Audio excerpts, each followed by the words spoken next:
Welcome back, you guys. To celebrate Cinco de Mayo this year, we are making this lime tequila cake.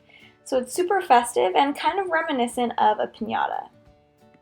This cake is made with 4 6-inch cake rounds, and I'm adding a simple syrup that has both tequila and lime juice in it to really get that great flavor across.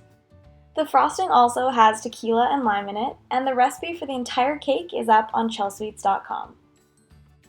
Since this cake is decorated like a piñata, I wanted to kind of carry that theme through to the center of the cake. So I removed the centers from my second and third cake layer using a small circle cutter. And I'm carefully frosting on top of these using some icing that I placed in a piping bag.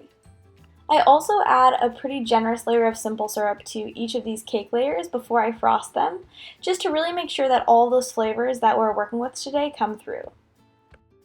So once I've created kind of a well using my second and third cake layers, I like to also add frosting into the center of the cake where we've removed the centers. And this just helps lock in the moisture, and it also helps the sprinkles stick to the sides of the cake. And that way when you cut into it and the sprinkles fall out and you look into the cake, it'll still be pretty.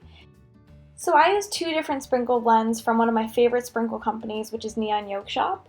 And once I'd filled the center of the cake, I added on my top cake layer, and then I began to add a thin crumb coat using some more of that green tequila lime buttercream.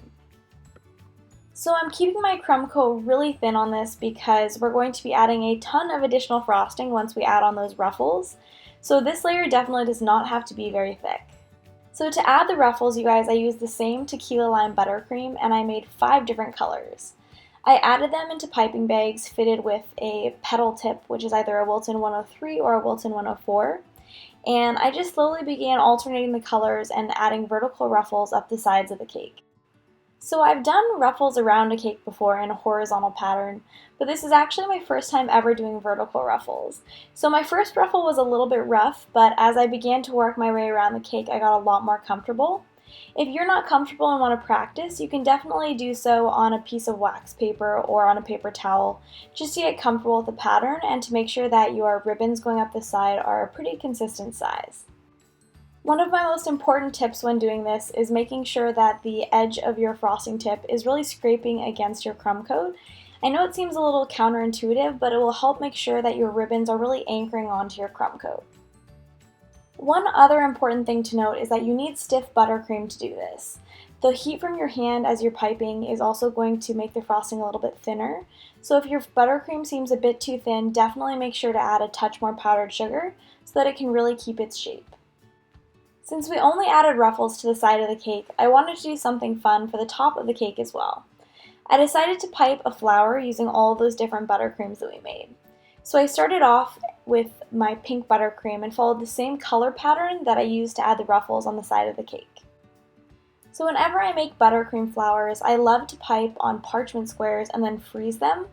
Once the buttercream is firm, which takes only about 10 minutes in the freezer, you can literally peel the flowers right off of the parchment paper and place them onto the cake. It's super easy and is my favorite way to add flowers onto a cake. So I made this large statement flower for the top of the cake, and I also made some single colored buttercream roses to add as small little decorations around it.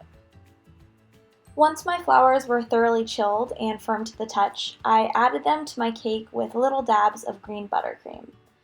I first added my large statement flower, and then I filled in with my single color roses. And that's the finishing touch on this piñata inspired cake. To be honest, I'm actually not the biggest tequila fan, but when you're celebrating Cinco de Mayo, you simply have to use it. So I was a little bit afraid to try this cake, but I was so pleasantly surprised with how delicious it was. The tequila is pretty subtle and it's really well balanced with the lime. So thanks so much for watching. Don't forget the recipe is up on Chelsweets.com, and if you enjoyed this video, be sure to click the like and subscribe buttons below.